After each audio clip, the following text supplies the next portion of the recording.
So आतापर्यंत तुम्ही जे केलंय HTML CSS आणि बुटस्ट्रॅप झालाय तुमचं 26 batch. Yes sir. Okay. So HTML आणि CSS ने आपण काय करतो? HTML आणि CSS यांनी काय करतो आपण? कशासाठी यूज करतो HTML CSS? Web page designing साठी. राईट. फक्त UI डिझाईन करण्यासाठी, वेब पेज डिझाईन करण्यासाठी. मग बुटस्ट्रॅपचा काय रोल आहे? बुटस्ट्रॅपचा काय रोल आहे? तर अरे तेच काही फंक्शन बोटस्ट्रॅपने ऑटोमॅटिक करता येतं, काही क्लासेस घेता येतात डिरेक्टली. राईट. सो बुटस्ट्रॅप काय एक CSSचं फ्रेमवर्क आहे. जसं बुटस्ट्रॅप आहे तसं टेलवाइंड आहे, मटेरियल आहे, अजून खूप सारे असे CSS फ्रेमवर्क आहेत. म्हणजे जो क्लास आता लेट्स आपण बुटस्ट्रॅपचा ट्युटोरियल बघूया. आता ही समजा बटन आहे. हे अशी समजा तुम्हाला बटन CSS ने बनवायची असेल तर किती सारे CSS लिहावं लागतात स्टाईल, राईट. पण तुम्ही समजा बुटस्ट्रॅपचा यूज करत आहे तर फक्त एवढे हे 2 क्लासेस लावले की तुमचं बटन प्रॉपर दिसतं, राईट. आता समजा मी इथे इन्स्पेक्ट केलं तर बघा ह्या क्लासमध्ये नथिंग बट किती साऱ्या CSS आहेत. बघा पहिले बटन प्रायमरीमध्ये 3 आहे आणि फक्त BTN क्लासमध्ये बघा किती साऱ्या CSS आहे. हा एवढ्या समजा आपण हाताने लिहित बसलो तर किती वेळ लागेल आणि तरी ते परफेक्ट होईल याची गॅरंटी नाही आहे. पण तेच आपण म्हणून बुटस्ट्रॅप यूज करतो की त्यांचे ऑलरेडी क्लासेस बनलेले आहेत, ते आपण यूज केलं की आपला मस्त प्रॉपर UI बनतो. ओके. आता सो HTML CSS आणि बुटस्ट्रॅप याचा यूज करून आपण काय करतो? फक्त डिझाईन करतो, वेब पेज डिझाईन करतो. कसं दिसायचं आहे, त्याला कलर कसा द्यायचा आहे, बॅकग्राऊंड कलर द्यायचा आहे का, राईट. हॉवरवर काही वेगळा कलर द्यायचा आहे का, ह्या सगळ्या गोष्टी करतो. पण आता एखाद्या याच्यातलं पेज बघूया. फॉर्म कुठे गेला? फॉर्म्स. ठीक आहे. जसं आता हा छोटासा फॉर्म आहे आणि ह्या सबमिटच्या बटनवर मला काय चेक करायचं आहे? या दोन्ही टेक्स्ट बॉक्समध्ये युजरनी व्हॅल्यू एंटर केली आहे की नाही. ओके. लेट्स से हा लॉग इन पेज आहे. या बटनच्या क्लिकवर तुम्हाला चेक करायचं की युजरनी या टेक्स्ट बॉक्समध्ये आणि या टेक्स्ट बॉक्समध्ये डिटेल्स एंटर केले आहे की नाही. हे आपण HTML CSS आणि बुटस्ट्रॅप याच्यानी चेक करू शकतो का?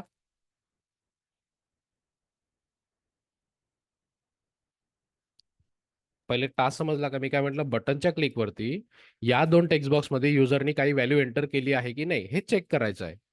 सो आतापर्यंत तुम्ही जे टेक्नॉलॉजी शिकलाय त्यांनी हे पॉसिबल आहे का? माहित करता येतं का?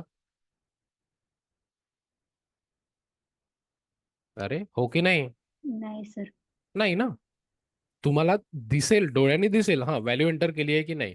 पण लेट से आता समजा तुम्हाला एवढंच एवढंच दाखवलं मी आणि बटनच्या क्लिकवर समजा तुम्हाला कोड लिहायचा आहे, म्हणजे बटनच्या क्लिकवरती तुम्हाला टेक्स्ट बॉक्समध्ये व्हॅल्यू आहे की नाही हे नाही माहित करता येणार. त्यासाठी आपल्याला कोड लिहावा लागतो. ओके. मग जिथे आपल्याला बटनच्या क्लिकवरती पेज लोडवर, ओके, आता मी एका छोट्याशा प्रोजेक्टवर काम करतोय युट्यूबच्या व्हिडिओवर. हे बघा. ओके.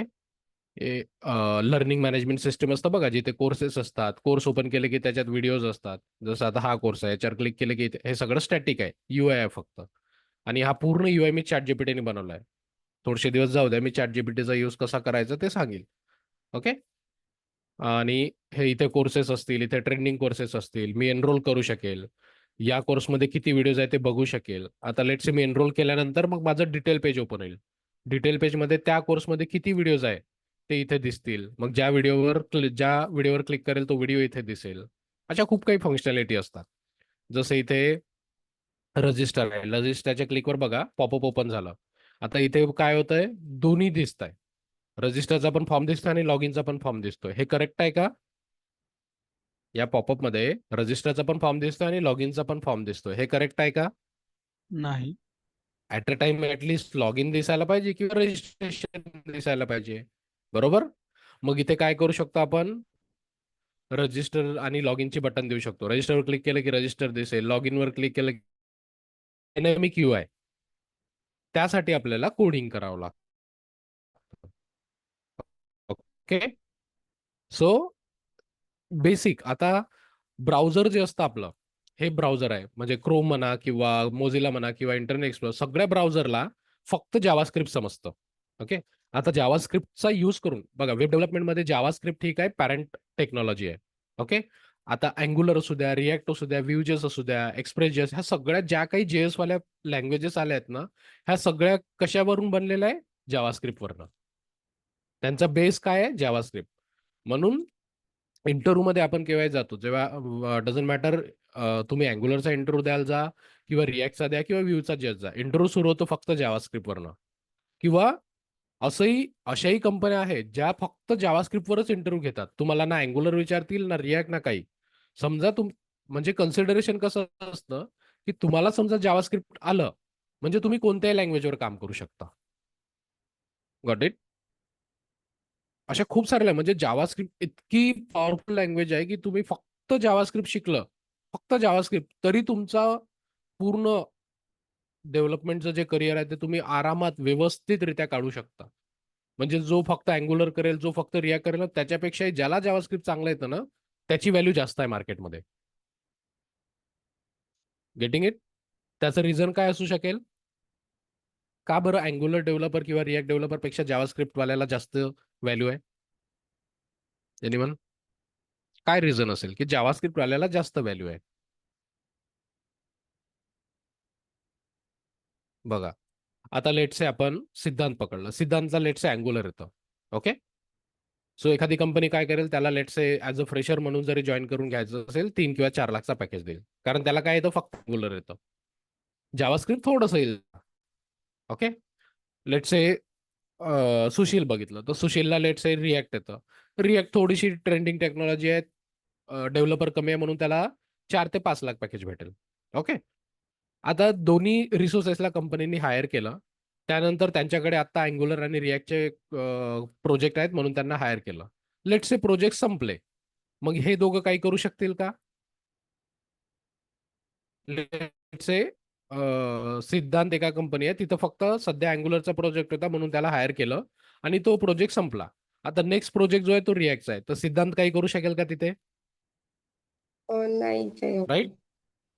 पण लेट्स से त्याच कंपनीनी स्पेसिफिक अँग्युलर डेव्हलपर हायर करण्यापेक्षा किंवा रिॲक्ट डेव्हलपर हायर करण्यापेक्षा जावास्क्रिप्टवाला डेव्हलपर हायर केला. सो ज्याला जावास्क्रिप्ट चांगलं येतं, मग थोडीशी ट्रेनिंग दिली की तो रिॲक्टवर पण काम करू शकतो आणि अँग्युलरवर पण काम करू शकतो. किंवा Vue.js वर पण काम करू शकतो किंवा Node.js वर पण काम करू शकतो. कारण ह्या सगळ्यांचा बेस काय आहे?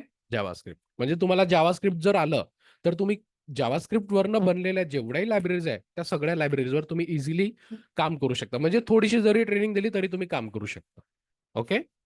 म्हणून जावास्क्रिप्ट इतकं इम्पॉर्टंट आहे. म्हणून कंपनीज इंटरव्ह्यू सुरू होण्याच्या आधी फक्त जावास्क्रिप्टवर फोकस करतात, की ज्याचं जावास्क्रिप्ट चांगलं आहे, तो कोणत्याही टेक्नॉलॉजीवर काम करू शकतो.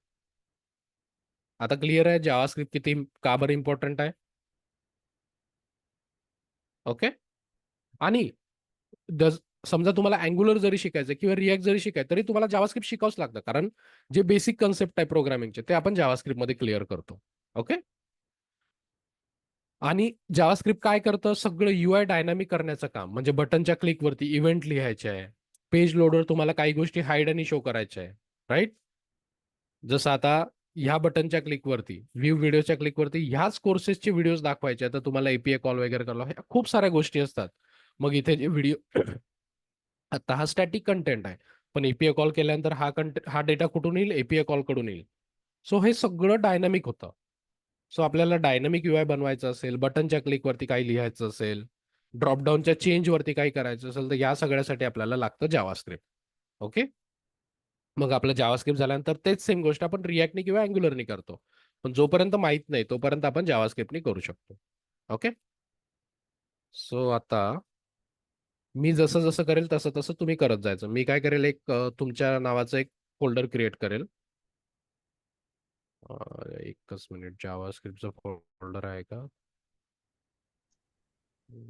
ठीक आहे. कोड फर्स्ट या फोल्डरमध्ये B26 नावाचं फोल्डर क्रिएट करतो. ओके. या B26 मध्ये तुमच्या बॅचचं जेवढंही काही असणार आहे, जावास्क्रिप्ट, मग अँग्युलर असू द्या, रिॲक्ट असू द्या, जे काही ते सगळे इथे. आता B26 मध्ये अजून एक फोल्डर क्रिएट करतो जावास्क्रिप्टचं किंवा JS. ओके. आता हा JS फोल्डर क्रिएट केला, तुम्ही पण असं एक JS फोल्डर क्रिएट करा आणि या JS फोल्डरला VS कोड मध्ये ओपन करा. Okay, open folder, specific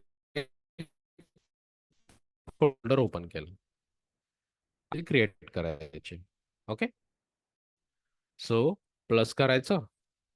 let's say आज फक्त आपण ओव्हरऑल बघतोय किंवा व्हेरिएबल. मी आज कोणताही स्पेसिफिक टॉपिक नाही सांगत, पण तुम्हाला जावा स्क्रिप्टने आपण काय काय करू शकतो याचा फक्त एक डेमो देतो. मग उद्यापासून आपण टॉपिक सुरू करूया. So index.html. ओके, HTML चं पेज क्रिएट करूया, HTML5 याला रन करून घेऊया. ठीक आहे. आता बघा, मी सोबत सोबत तुम्हाला चॅट जीपीटीचा यूज पण सांगतो. लेट से मला आता युजर रजिस्ट्रेशनचं पेज पाहिजे युझिंग बूटस्ट्रॅप.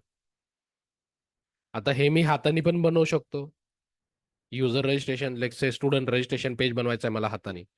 पण हाताने बनवाय म्हणजे कोड जर लिहायचा राहिला तर किती वेळ जाऊ शकतो. ओके, समजा तुम्हाला त्या गोष्टी नाही आहेत तर तुम्ही हाताने लिहा. म्हणजे समजा तुमचा हात अजून HTML CSS वर बसला नाही तर हातानेच लिहा. पण तुम्हाला वाटतं की नाही मला आता HTML CSS बूटस्ट्रॅप चांगल्याने येतं, तर मग वेळ वाया नसेल घालवायचं तर मग चॅट जीपीटीचा यूज करा. म्हणजे उरलेला वेळ तुम्ही प्रोग्रामिंगवर यूज करू शकता. ओके, सो आता मी बघा, create student registration page using bootstrap. ठीक आहे, एवढं सांगितलं मी त्याला. आता हा प्रॉपर आपल्याला एक बेसिक रजिस्ट्रेशनचं पेज देईल. आता थोडंसं एवढा जेवढा वेळ लागेल त्याला जनरेट करायला तेवढाच वेळ. चॅट जीपीटीचा जितका जास्त यूज करता येतं तितका जास्त यूज करा. खूप कम्फर्टेबल झाले पाहिजे तुम्ही. म्हणजे प्रत्येक गोष्ट चॅट जीपीटीवर अवेलेबल आहे. पण जोपर्यंत तुम्ही त्यासोबत इंटरॅक्ट नाही करणार तोपर्यंत त्याच्यावर हात नाही बसत. ओके, म्हणजे मी जो तुम्हाला UI दाखवला, आता हा UI समजा मी तुम्हाला बनवायला सांगितला असता, सांगू शकता किती वेळ लागला असता? हे वेबसाईट तुम्हाला बनवायला सांगितली असती, किती वेळ लागला असता तुम्हाला? 3-4 दिवस कामात गेले असते. राईट. तुम्हाला काय, मी जरी बनवायला बसलो असतो तरी मला 3-4 दिवस आरामात लागले असते. पण हेच चॅट जीपीटी मला 2 मिनिटात दिलं. मग चॅट जीपीटी यूज करायला पाहिजे. पण केव्हा? जेव्हा तुमचं बेसिक सगळं झालंय. म्हणजे पहिल्या दिवसापासून समजा तुम्ही चॅट जीपीटी यूज करताय तर मग तुमच्यासारखा वेगळा डेव्हलपर पण नाही असणार. कारण तुम्हाला चॅट जीपीटीच माहित आहे, ऍक्च्युली वर्किंग काय आहे, कन्सेप्ट काय, हे काहीच नाही समजणार. चॅट जीपीटी केव्हा यूज करा, जेव्हा तुम्ही कम्फर्टेबल एका पोझिशनवर आहात की नाही सगळं तुम्हाला बेसिक क्लिअर आहे, त्यानंतर चॅट जीपीटी यूज करा. ओके, कॉपी करूया हा कोड, पेस्ट करूया. ठीक आहे, सो बघा हे स्टुडंट रजिस्ट्रेशनचं पेज आलं. आता हे कसं आलं, पेज फुल स्क्रीन आला. पण मला काय पाहिजे, एकदम सेंटर्ड पेज पाहिजे.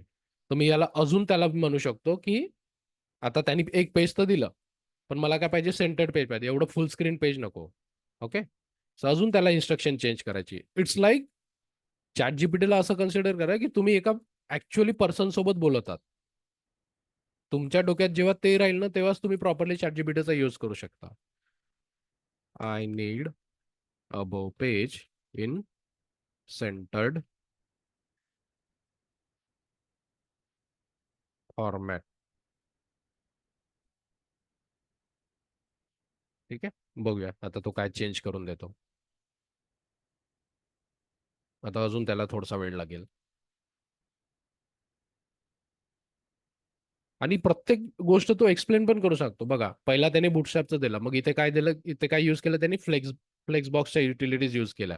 म्हणजे to center both the horizontal and vertical form. Okay, येऊ द्या त्याला. आता बहुतेक एवढंच लागेल. हा एक एक्स्ट्रा क्लास लागेल. कॉपी करून बघूया बरं. कंटेनरच्या वरती एक डिव लागेल. हा पूर्ण इथे जाईल आणि त्यांनी एक CSS बनवली होती ना, फॉर्म कंटेनर, याला कॉपी करूया.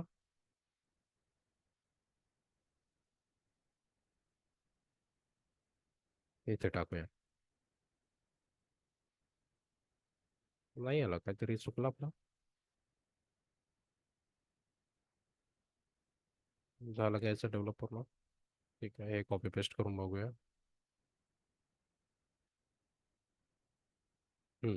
बघा आपण काहीतरी मिस आउट केलं असेल. आला सेंटर्ड फॉर्म. म्हणजे प्रत्येक गोष्ट तुम्ही सगळं काही आहे. इट्स लाईक तुम्ही कोण मला पकडा, कोणताही युट्यूबर असू द्या किंवा कोणताही तुमचं ओळखीचं असेल डेव्हलपर असू द्या, 10 वर्ष 20 वर्षाचा डेव्हलपर असेल ना, त्याला नाही जमणार ते चॅट जीपीटी करू शकतं. पण फक्त तुम्हाला त्यासोबत इंटरॅक्ट करता आला पाहिजे. आता बघा हा छोटासा फॉर्म आहे, पण हेच बनवायला तुम्हाला एखादी तास तरी मिनिमम लागला असता. विदिन सेकंड आपल्याला चॅट जीपीटी देतो.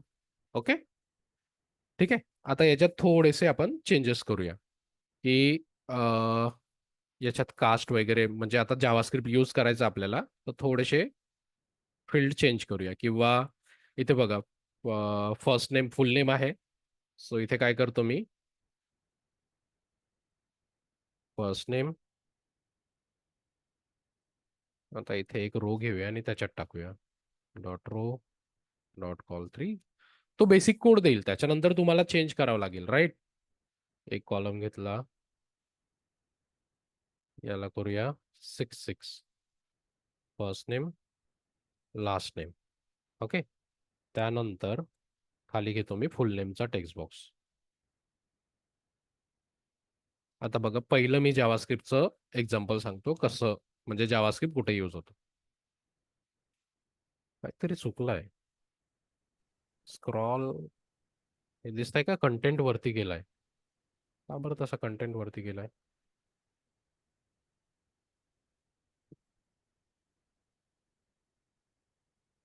VH100 टाकलाय.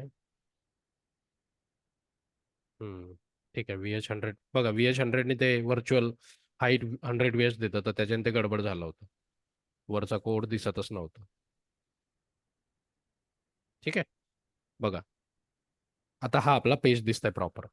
आता युजरनी फर्स्ट नेम आणि लास्ट नेम जर टाकलं, ओके, इथे फर्स्ट नेमचा टेक्स्ट बॉक्स आहे, लास्ट नेमचा टेक्स्ट बॉक्स आणि फुल नेमचा आहे.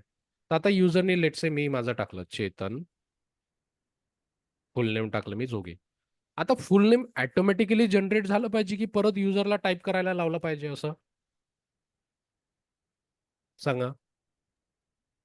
ऑटोमॅटिक जनरेट झालं पाहिजे. कारण फॉर्म मध्ये फर्स्ट नेम आणि लास्ट नेम टाकलं ना त्यांनी, परत फुल नेम का बरं त्याला टाकायला लावायचं. जसं जसं जसं त्यांनी फर्स्ट नेम आणि लास्ट नेम टाकलं तसं तसं आपल्या फुल नेम ऑटोमॅटिकली जनरेट व्हायला पाहिजे, बरोबर.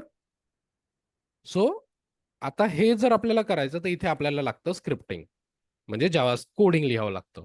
कोडिंगमध्ये आपल्याला या टेक्स्ट बॉक्सच्या आणि या टेक्स्ट बॉक्सची व्हॅल्यू चेंज झाल्यानंतर या टेक्स्ट बॉक्सची आणि या टेक्स्ट बॉक्सची व्हॅल्यू रीड करायची आणि त्याच्यानुसार फुल नेम बनवायचं आणि ते कुठे असाइन करायचं आहे, या टेक्स्ट बॉक्सला. ओके, आता हा टास्क मी करून दाखवतो. समजणार नाही तुम्हाला, पण लक्ष द्या. याला रीड ओनली करून ठेवून देतो, म्हणजे युजर टाईप नाही करू शकणार. रीड ओनली माहिती आहे सगळ्यांना. आता समजा रीड ओनली केलं तर बघा मी टाईप नाही करू शकत. ओके, बहुतेक अजून डिसेबल लावला तर तो ग्रे होईल. बघूया. बघा डिसेबल लावला तर तो ग्रेड आउट झाला.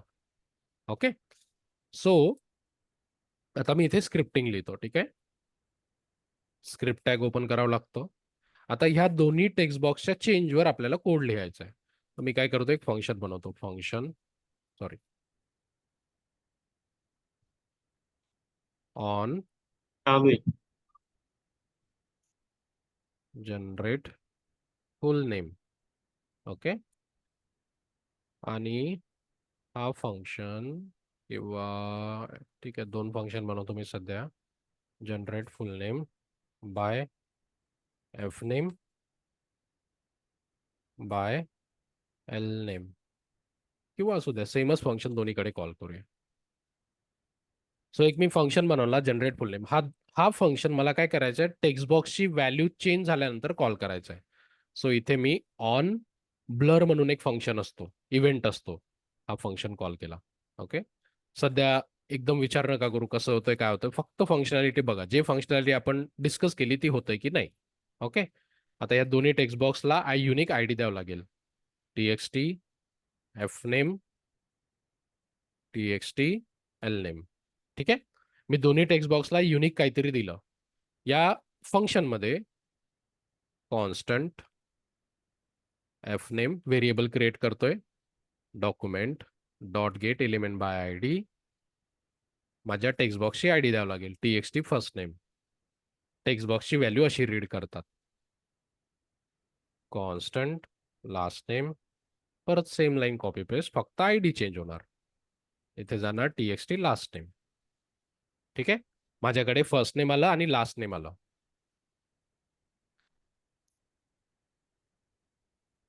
ओके, मला काय करायचंय, फुल नेम बनवायचं आहे. Constant full name is equal to first name plus last name. मला कॉन्कॅटिनेशन करायचं आहे दोन्ही व्हेरिएबलमध्ये जे व्हॅल्यू येणार ती.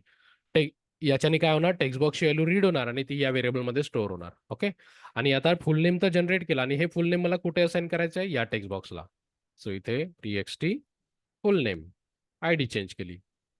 आता मला असाइन करायचं आहे, तर हे जे लाईन होती हे लेफ्ट साईडला जाणार, इथे हे आय डी करणार आणि हे व्हॅल्यू इथे जाणार इक्वल टू दिस. ठीक आहे, आता चेक करूया आपलं काम करतंय की नाही. चेतन, बघा जसं मी बाहेर म्हणजे इथून कंट्रोल माझा बाहेर गेला, चेतन आलं. जोगी, बघा फुल नेम बनलं पण काहीतरी रॉंग आहे याच्यात. काय रॉंग आहे, स्पेस नाही. स्पेस नाही आहे, तर स्पेस देऊया. इथे बघा आपण दोन डायरेक्टली काय केलं, टेक्स्ट बॉक्स व्हॅल्यू रीड केली आणि डायरेक्टली जॉईन केली. मधात आपल्याला स्पेस पाहिजे, तर डबल कोट आणि इथे काय द्यायचं, एक स्पेस, दोन स्पेस देऊया. ठीक आहे, बघा आता चेतन जोगी आला, दोन स्पेस दिले मी, तर दोन थोडीशी जागा आली. समजलं? येस. ओके, सो अशा गोष्टी जिथं UI डायनॅमिक होतोय अशा वेळेस आपल्याला हे लागतं. ओके, आता याच्या खाली आपला एक पहिला सिनेरिओ झाला, त्याच्यानंतर गेला ड्रॉप डाऊन. आता हाईड आणि शो सांगतो मी. तुम्ही सगळ्यांनी गव्हर्नमेंटचे फॉर्म भरलाय कधी? कधीतरी गव्हर्नमेंटचा फॉर्म किंवा कोणत्या स्कीमचा फॉर्म भरलाय? कोणीच नाही भरला? येस सर, केलेला कॉलेज आहे. रजिस्ट्रेशनचा फॉर्म तर भरला असेल, हो हो, राईट? CETचा केलेला आहे सर. Open other. ठीक आहे, मी एक कास्टचा ड्रॉपडाऊन बनवला, त्याच्यात 2-3 कास्ट टाकलाय आणि OBC टाकलं, ओपन टाकला आणि मग काय अदर ठेवलं. याच्यानंतर मला बाजूला अजून एक टेक्स्ट बॉक्स घ्यावा लागेल किंवा हाच टेक्स्ट बॉक्स आहे, याला यूज करूया. अच्छा, हे मागे पुढे झालं, याला टाकूया इथे.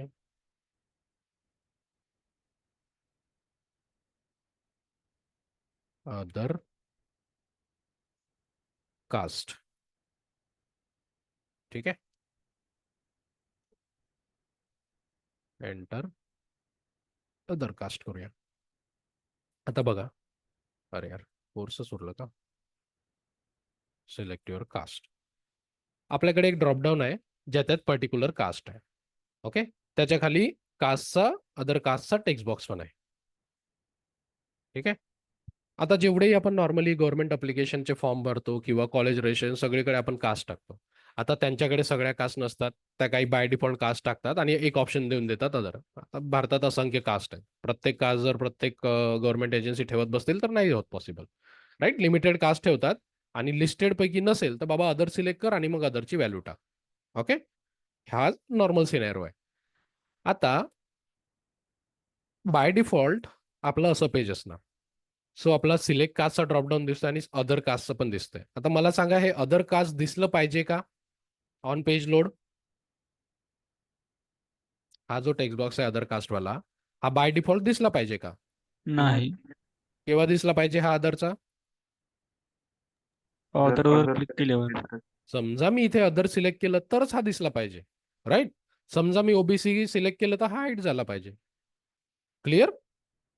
म्हणजे हा जो टेक्स्ट बॉक्स आणि हा लेबल आहे, हा याची विजिबिलिटी म्हणजे हा केव्हा दिसला पाहिजे, समजा माझी कास्ट सिलेक्टेड काय आहे, अदर आहे तरच. क्लिअर? स्वतः याच्यासाठी कोड लिहूया. म्हणजे हा आपला डायनामिक फुल नेम कसं क्रिएट करतात ते बघितलं, आता हाईड आणि शो कसं करतात ते बघू. ओके, सो आता हा ड्रॉप डाऊन आहे. सो बाय डिफॉल्ट काय करूया, पहिले हा जो आपला डिव आहे याला काय करेल मी, कुठे गेला, हा, याला by default style display none लावून देऊया. डिस्प्ले नन लावल्याने काय होतं, डिस्प्ले नन लावल्याने काय होतं, हाईड होतं ना. बघा आता Yes. दिसत नाहीये. ओके, सो आता मला काय करायचं, या ड्रॉपडाऊनच्या चेंजवर, हा ड्रॉपडाऊन आहे. सो ड्रॉपडाऊनची काय असते, ऍट अ टाइम एक व्हॅल्यू सिलेक्टेड असेल किंवा दुसरा ऑप्शन सिलेक्टेड असते, तर इथे कोणता इव्हेंट लागतो, on change. So on change, on cast change function, हा फंक्शन बनवूया. फंक्शन सगळे स्क्रिप्ट टॅगच्या आतमध्ये लिहितात. फंक्शन, फंक्शनचं नाव, round bracket, curly bracket, enter. Okay, आता आपल्याला काय करायचं आहे, युजरनी कोणती कास्ट सिलेक्ट केली, डीपीडीएल कास्ट. मी या ड्रॉपडाऊनला आयडी दिली डीपीडीएल कास्ट, म्हणजे युजरनी कोणती कास्ट सिलेक्ट केली ते रीड करावं लागेल. सो परत constant selected caste is equal to document dot get element by ID, round bracket, double quote, ID दिली, डॉट व्हॅल्यू. ओके, म्हणजे युजरनी कोणती व्हॅल्यू सिलेक्ट केली, कोणती कास्ट सिलेक्ट केली ती इथे भेटणार. इथे मला आता कंडिशनल बेस कोड लिहायचा आहे, if else. Okay, if selected caste is equal to कशासोबत कम्पेअर करावं लागेल मला, अदर सोबत, बरोबर. समजा अदर असेल, सिलेक्टेड कास्ट समजा अदर केली असेल त्यांनी सिलेक्ट, तरच मला हाईड आणि शो करायचं ना. सिलेक्टेड कास्ट अदर असेल तर मला काय करायचं आहे, या हा जो डिव आहे याला आता आयडी द्यावं लागेल मला. आयडी डिव अदर. प्रत्येक एलिमेंट, ज्या ज्या एलिमेंट सोबत तुम्हाला इंटरॅक्ट करायचं आहे त्याला काही ना काहीतरी आयडी द्यावं लागेल युनिक, तेव्हाच तुम्ही त्याला सिलेक्ट करू शकता. सो समजा ह्या ड्रॉपडाऊन मध्ये अदर सिलेक्टेड असेल तर ह्या डिवचं काय करायचं आहे, स्टाईल डायनामिक लावायची आहे. बाय डिफॉल्ट याला नन आहे डिस्प्ले, त्याला आपल्याला ब्लॉक करायचं आहे. ब्लॉक केलं की दिसतं. So document dot get element by ID, round bracket, आपल्या अदरवाल्या डिवची ID, dot style dot display, काय व्हॅल्यू पास करायची आहे, ब्लॉक. म्हणजे आता आपण काय करतोय, डायनामिक स्टाईल लावतोय, म्हणजे नथिंग बट ते हाईड शो होतं, पण ऍक्च्युअली ते हाईड शो होतंय. ओके, आणि अदर नसेल तर एल्स मध्ये काय करायचंय, नन करायचंय. बघा आता एवढ्याशा कोडने आपलं, बाय डिफॉल्ट तो हाईड आहे, ओबीसी सिलेक्ट केलं दिसत नाहीये, अदर सिलेक्ट केलं बघा अदर आला, परत मी ओबीसी सिलेक्ट केलं हाईड झाला, ओपन सिलेक्ट केलं हाईडच आहे, अदर सिलेक्ट केलं अदर दिसलं. गॉट इट, समजलं. Yes. ओके, सो आता थोडंसं डोक्यात क्लिअर होतंय की जावा स्क्रिप्ट कुठे यूज कशाला लागतं. लक्षात येत आहे जावा स्क्रिप्टची गरज काय आहे. कोणतीही गोष्ट शिकायच्या आधी ती गोष्ट कुठे कामी येणार आहे ते समजा क्लिअर आहे, तर तुम्हाला ती गोष्ट समजते. राईट, जावा स्क्रिप्ट कशासाठी लागतं आणि कुठे कुठे जावा स्क्रिप्ट यूज करणार आहोत तेच नाही समजलं तर जावा स्क्रिप्ट काय समजणार. ओके, डाऊट आहे कोणाला, डाऊट आहे का, नाही सर, टिल नाव तर काही असं नाही. क्लिअर आहे सगळ्यांना. ठीक Yes. आहे, सो आपण हे जस्ट बेसिक सांगितलं मी. असं जसं आपण इथे कोणता केला, ऑन ब्लर इव्हेंट यूज केला, या ड्रॉपडाऊनवर ऑन चेंज इव्हेंट यूज केला, बटन असेल तर क्लिक इव्हेंट. आता बघा आपल्याकडे बटन आहे ही, आता या बटनवर लेट्स से मला एक साधा पॉपअप दाखवायचा आहे, सबमिटच्या जागी मी बटन करतो. आता या बटनच्या क्लिकवर मला एक वेलकमचा मेसेज दाखवायचा आहे. सो ऑन क्लिक म्हणून असतं, शो वेलकम मेसेज फंक्शन, हा फंक्शन क्रिएट करूया. परत फंक्शन, फंक्शनचं नाव, round bracket, curly bracket, enter. एक अलर्ट म्हणून असतं ज्याच्याने आपण पॉपअप दाखवू शकतो, वेलकम B26 बॅच, सेव्ह. बघा आता समजा मी या बटनवर क्लिक केलं तर आला पॉपअप, आणि पॉपअप मध्ये जो आपण मेसेज टाकला अलर्टला तो मेसेज दिसला. ओके, सो समजा क्लिक इव्हेंट, आता क्लिक इव्हेंट फक्त बटनवर चालेल असं नाही, लेबलवर पण चालतं, सगळ्याच एलिमेंटवर क्लिक इव्हेंट चालतो. ओके, पण नॉर्मली आपण क्लिक इव्हेंट बटनवरती यूज करतो. सो हे जे इथे ऑन क्लिक लिहिलं, इथे ऑन चेंज लिहिलं, इथे ऑन ब्लर लिहिलं, हे काय वेगवेगळे इव्हेंट्स आहेत. म्हणजे एका तुमच्या HTML पेजमध्ये किती वेगवेगळ्या प्रकारचे इव्हेंट असतात. ओके, त्या प्रत्येक इव्हेंटवर आपण कोड लिहू शकतो. क्लिअर?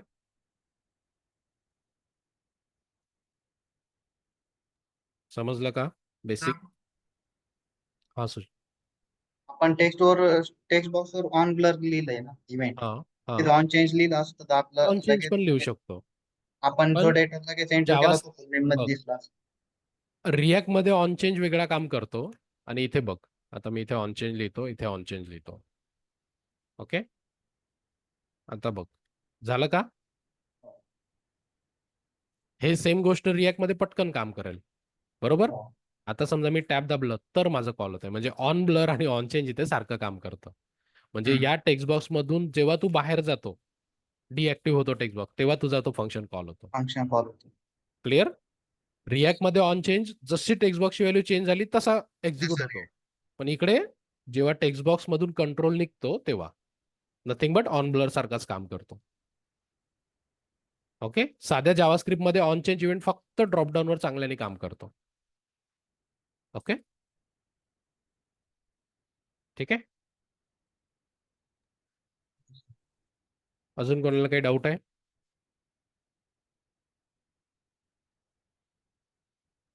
ठीक आहे. सो आता आज पहिला टॉपिक चालू करूया. बेसिक म्हणतो मी HTML. फक्त व्हेरिएबल आणि जावास्क्रिप्ट काय आहे त्याचं सुरू करतो. आता जसं मी म्हटलं की हे आपलं HTMLचं पेज आहे. सो आपल्याला समजा जावास्क्रिप्टची कोडिंग करायची असेल तर ती कशी लिहितो? तर जावास्क्रिप्टची कोडिंग आपण लिहू शकतो स्क्रिप्ट टॅग मध्ये. ओके, एकच मिनिट झूम करू द्या. सो जावास्क्रिप्टची कोडिंग आपण कशात लिहितो? स्क्रिप्ट टॅग मध्ये. सो आता स्क्रिप्ट टॅग कुठे कुठे असू शकतं? एक तर हेड टॅग मध्ये लिहू शकता तुम्ही script tag open close. Okay, body tag मध्ये लिहू शकता ओपन क्लोज. लेट्स से ह्या बॉडी टॅग नंतर H1 आहे.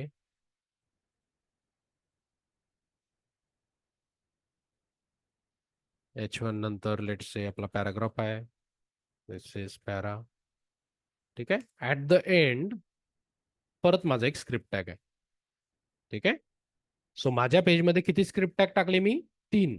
एक हेड टॅग मध्ये, एक बॉडी टॅगच्या स्टार्टिंगला, एक बॉडी टॅगच्या एंडिंगला. बॉडी टॅगच्या नंतर नाही टाकायचं, इथे नाही, किंवा HTMLच्या क्लोजिंग नंतर सुद्धा नाही. फक्त 3च प्लेसमध्ये टाकू शकतो. एक तर हेड टॅग मध्ये किंवा बॉडी टॅगच्या आतमध्ये.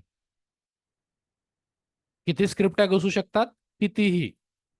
हेड टॅग मध्ये सुद्धा 2 असू शकतात. Got it? कितीही एका HTMLच्या पेजमध्ये कितीही स्क्रिप्ट टॅग असू शकतात. ओके, आता बघा या प्रत्येक स्क्रिप्ट टॅग मध्ये मी अलर्ट बॉक्स टाकतो. आता बघा हा जो अलर्ट आहे हा समजा मी स्क्रिप्ट टॅगच्या आतमध्ये लिहिला तर तो प्रॉपरली काम करेल. आणि हाच अलर्ट समजा मी स्क्रिप्ट टॅगच्या बाहेर लिहिला तर इट्स लाईक अ टेक्स्ट.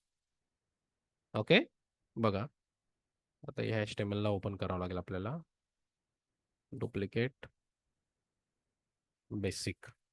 बघा पॉपअप आलं, दिसतं इथं अलर्ट. सो हे अलर्ट कुठून आलं? इथे लिहिलं तुम्ही. म्हणजे जावास्क्रिप्टचा कोड समजा तुम्ही स्क्रिप्ट टॅगच्या बाहेर लिहिला तर तो कोड नाही आहे, इट्स अ प्लेन टेक्स्ट, तर तो डायरेक्टली प्रिंट होणार. ठीक आहे. जावास्क्रिप्टचा कोड तुमच्या स्क्रिप्ट टॅगच्या आतमध्येच असला पाहिजे. ओके, आता या अलर्टला टाकूया स्क्रिप्ट 1 म्हणतो याला मी. दुसऱ्या स्क्रिप्ट टॅग मध्ये स्क्रिप्ट 2 म्हणतो. Script 1 from head. ओके, इथे पण मेसेज चेंज करतो. त्यानंतर इथे स्क्रिप्ट 3 फ्रॉम बॉडी. आता मी सिक्वेन्स दाखवतो की कोणती स्क्रिप्ट केव्हा एक्झिक्यूट होते. Script 4 body end. ओके, प्रत्येक पेज फॉर्मॅट करत चला. कंट्रोल ए करायचं, राईट क्लिक करायचं, फॉर्मॅट सिलेक्शन. प्रॉपर पेज दिसलं पाहिजे तुमचं. सेव्ह. आता आपल्याकडे किती स्क्रिप्ट टॅग आहेत? 4. प्रत्येक स्क्रिप्ट टॅग मध्ये मी अलर्ट बॉक्स टाकलाय. प्रत्येक याच्यात मेसेज पण वेगवेगळा टाकलाय. ठीक आहे. रिलोड. काय आलं पहिलं? Script 1 from head. ओके केलं. दुसरा आला स्क्रिप्ट 2 फ्रॉम हेड. ओके केलं. Script 3 from body. ओके केलं. Script 4 from body end. आता सांगा, आपल्या पेजमध्ये 4 स्क्रिप्ट टॅग होते, कसे एक्झिक्यूट होते? एक्झिक्युशन सिक्वेन्स कसा असतो? Top top to to end end हा, top to end. Right. Top to bottom, end नाही, टॉप टू बॉटम. ओके. जी स्क्रिप्ट टॅग जेव्हाही आपलं पेज HTMLचं पेज ब्राउझरवर रेंडर होतं ना, तो काय करतो? टॉप टू बॉटम रीड करत जातो आणि तसं तसं आपल्या ब्राउझरवर रेंडर करतो. सो जी पहिली स्क्रिप्ट भेटेल ती पहिले एक्झिक्यूट होईल. या स्क्रिप्टचं एक्झिक्युशन झालं की मग ही, मग त्यांनी H1 बनवला, मग P1 बनवला, मग स्क्रिप्ट टॅग लास्टवाली. Got it? सो आपल्या HTMLच्या पेजमध्ये किती स्क्रिप्ट टॅग असू शकतात? कितीही. एक्झिक्युशन कसं असेल? ज्या लाईनवर जे टाकणार टॉप टू बॉटम, जो पहिला स्क्रिप्ट टॅग भेटेल तो एक्झिक्यूट होईल. Clear? This is one way to write a script tag. Another way is आपण एक एक्स्ट्रा JS पण क्रिएट करू शकतो. आता याच फोल्डरमध्ये मी काय करतो, माय .js नावाची JS फाईल क्रिएट केली. ओके. हे स्क्रिप्ट टॅग झाली, म्हणजे इनलाईन एका पेजच्या आतमध्येच आपल्याला स्क्रिप्ट टॅग लिहायचं असेल तर आपण स्क्रिप्ट टॅगच्या आतमध्ये लिहू शकतो. Or you can create a separate JS file. आता इथे लिहितो मी अलर्ट बॉक्स डायरेक्टली. इथे परत स्क्रिप्ट टॅग लिहायची गरज नाहीये. हा डायरेक्टली आपली एक्सटेन्शनच बघा ना, .js आहे. ओके. इथे लिहितो हाय from external JS. He external JS file आहे. आता या JS फाईलला मला माझ्या या index.html basic.html फाईलमध्ये रेंडर करायचं आहे. आणि ते पण रेंडर कुठे करतो मी? हेड टॅगमध्ये, या 2 टाईपच्या मध्ये. सो इथे स्क्रिप्ट लिहिणार आणि इथे src टाईप करायचं. काय पास करायचं आहे? my.js. ओके. आता बघा, बहुतेक याची गरज लागते की नाही लागत बघूया. ठीक आहे. आता बघा, आपण हेड टॅग मध्ये 3 स्क्रिप्ट टॅग टाकले. हा पहिला स्क्रिप्ट टॅग, त्याच्यानंतर एक्सटर्नल वाला, आणि मग अजून एक स्क्रिप्ट टॅग. तर आता बघा, पहिला आपला हा अलर्ट दिसला पाहिजे, मग दुसरा अलर्ट इथला दिसला पाहिजे हा, आणि मग तिसरा हा दिसला पाहिजे. ओके. चेक करूया.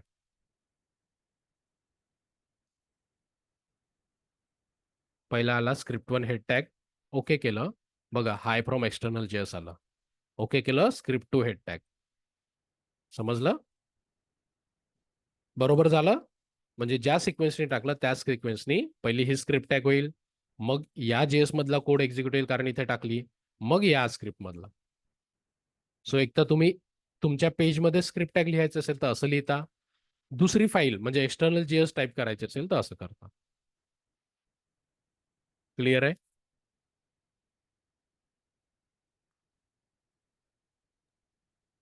Yes sir. ओके. सो हे आपलं जावास्क्रिप्टचं एकदम बेसिक आहे. ओके. उद्याचा टॉपिक असेल आपला व्हेरिएबल, की व्हेरिएबल्स काय आहे, व्हेरिएबल कसे क्रिएट करतात, व्हेरिएबलची व्हॅल्यू चेंज कशी करतात, हे सगळं.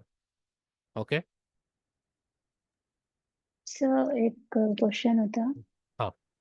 असं स्क्रिप्ट टॅग आपण हेड आणि बॉडी मध्ये लिहितो आणि एक्सटर्नलला ना, तर कुठली स्क्रिप्ट टॅग हेड मध्ये आणि बॉडी मध्ये असं काही नाहीये. आता ते सिनॅरिओ बेस्ड आहे. लेट्स से तुला पेज लोडवर या H1 मध्ये व्हॅल्यू चेंज करायची आहे. आता या H1 मध्ये जी व्हॅल्यू असेल ती तुला चेंज करायची आहे. ओके. सो समजा हा H1 इथं ठेवलाय तू लाईन नंबर 21 वर, आणि हा H1 समजा तू या स्क्रिप्ट टॅग मध्ये ऍक्सेस करण्याचा प्रयत्न करशील. आता पेज कसं लोड होतं आपलं? टॉप टू बॉटम रीड होतं आणि एक्झिक्यूट होत जातं. तर इथे समजा आहे तू, तर तुझं H1 बनलं का अजूनपर्यंत? नाही. तर तुला समजा तू इथे रीड करायला गेली, तर बघा मी करून दाखवतो. याला आयडी देऊया H1 ला. आयडी माय H1 करतो. ठीक आहे. आता मी हे अलर्ट बॉक्स सध्या कमेंट करतो. हे असं कमेंट करतात, 2 स्लॅश द्यायचे. Okay. Document dot get element by ID round bracket double quote my H1 dot inner text.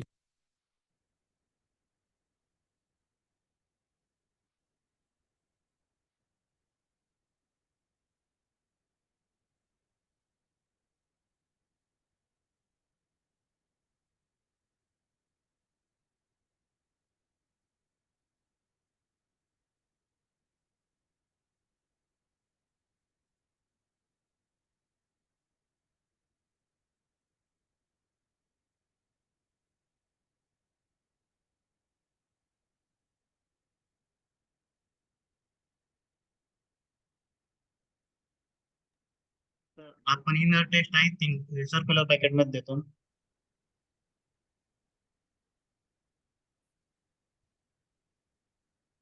Sign करायचं आहे propose.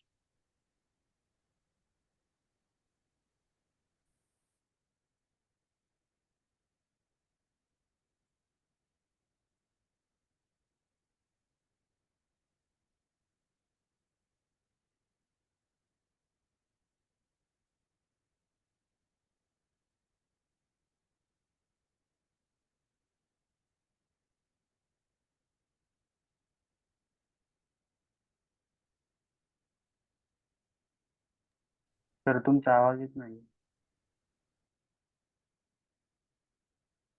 सॉरी. आता येतोय आवाज? Yes yes. ओके. आधी H1 बनण्याच्या आधीच समजा आपण H1 ला ऍक्सेस करण्याचा प्रयत्न केला तर आपल्याला नल आलं, कारण एलिमेंटच बनला नव्हता तर आपण ऍक्सेस नाही करू शकलो. आता माझं H1 बनलं, त्याच्यानंतर मी ऍक्सेस करण्याचा प्रयत्न करतो, तर आता होणार. बघा, मी H1 मध्ये काय लिहिलंय, हाय, आणि या स्क्रिप्टमध्ये त्याच H1 च्या टेक्स्ट काय करतोय, वेलकम. सो बघा, आलं वेलकम. आता तो एरर पण नाही आला, कारण आता बघा इथे डिबग करून दाखवतो मी. डिबगर लावतो, म्हणजे मला या लाईनवरती जर एक्झिक्युशन थांबवायचं आहे तर बघा सध्या काय आहे, हाय दिसतं इथं. ओके, कारण H1 मध्ये आपण हार्ड कोड केलं होतं ना हाय व्हॅल्यू, तर ती हाय दिसत आहे. आता जशी ही लाईन एक्झिक्यूट होणार तसं बघा हायचं काय झालं, वेलकम, म्हणजे त्याला तो HTML चा एलिमेंट भेटला आणि त्यांनी नवीन व्हॅल्यू अपेंड केली. Got it. सो असं काही असेल की ज्याच्यात तुम्हाला HTML चा एलिमेंट ऍक्सेस करायचा आहे पेज लोडवर आणि त्याच्यात काहीतरी कोडिंग करायचं आहे, तर तुम्हाला स्क्रिप्ट टॅग काय करावं लागेल, एंडिंग मध्ये ठेवावं लागेल. आणि एखाद्या स्क्रिप्ट टॅबमध्ये तुम्ही एखादा एलिमेंट ऍक्सेस नाही करत आहे, काहीतरी इन्फॉर्मेशन दाखवत आहे, मग तो कुठेही ठेवा, खाली ठेवा, वरती ठेवा, डझंट मॅटर. क्लिअर? जो तुझा क्वेश्चन होता की स्क्रिप्ट टॅग खाली केव्हा ठेवायचा आणि वरती केव्हा ठेवायचं. पेज लोडवर एखादा एलिमेंट तू ऍक्सेस करणार आहे तुझ्या पेज मधला, तर तो स्क्रिप्ट टॅग कुठे असला पाहिजे, एंडिंगला. पण समजा लेट्स से तू स्क्रिप्ट टॅग मध्ये एकही एलिमेंट ऍक्सेस नाही करत आहे, तर मग हेड टॅग मध्ये ठेव, स्टार्टिंगला ठेव किंवा एंडिंगला ठेव, doesn't matter. Clear? Yes sir. Okay. अजून कोणाला काही क्वेश्चन?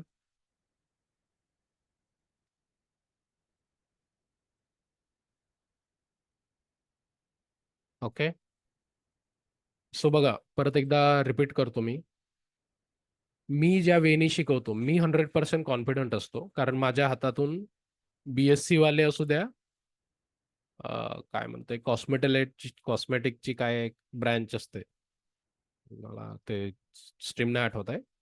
सो माझ्या दुसऱ्या बॅचमध्ये ती मुलगी होती, काहीच म्हणजे साधं कम्प्युटर काय आणि काय काहीच नव्हतं समजत तिला, ती सुद्धा प्रॉपरली अँग्युलर शिकून प्लेस आहे आणि प्रॉपरली काम करत आहे.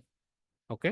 सो मी माझ्या टीचिंग मेथडवर 100% कॉन्फिडंट आहो की मी जे शिकवतो ते युट्यूब असू द्या किंवा कोणत्याही मोठ्या इन्स्टिट्यूटमधल्या कोणीच माझ्यासारखं शिकवू नाही शकत, इतका मी कॉन्फिडंट आहो. ओके. आणि समजा असं होऊ शकतं, बघा प्रत्येकाचं माइंड वेगळं असतं, प्रत्येकाला काय जमतं काय नाही याची लिमिटेशन असते. ओके.